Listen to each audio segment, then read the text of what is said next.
以前逛商场看到阿祖蛋糕就会买上一块，他家一块29块钱，不过味道还可以。疫情出不去，那咱就自己做。我家里没有加高的蛋糕模具，我就用了450克的吐司模具，里边铺上2张油纸，边上用小夹子把油纸固定一下就可以了。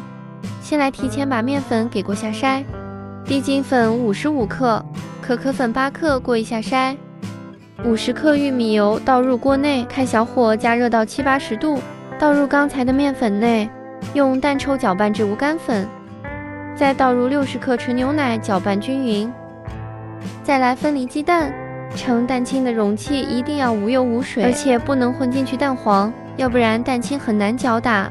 这里一共用到了5个鸡蛋，画一字形搅拌均匀，直到看不到面疙瘩。蛋清内挤几滴柠檬汁或者是白醋，一个是可以去腥，还可以稳定蛋白。打蛋器先开高速搅打到起大泡泡。45克白糖先加入1/3白糖，一共分3次加入，后边要改成低速打。最后的蛋白状态是提起打蛋器有一个弯的小尖尖。蛋糕能否成功就看打蛋白这一步，打好的状态是特别细腻而且带有光泽。先取1/3蛋白放入蛋黄糊内，翻拌均匀之后再放入1/3蛋白，继续拌匀。最后把拌匀的面糊倒入蛋白内，只要拌匀就可以了，一定不要过度的去搅拌。拌好后马上倒入模具内。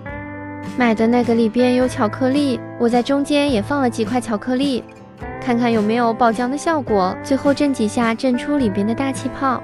吐司模具下边是有3个孔，要么在底下包上锡纸，要么放在一个小盘子内。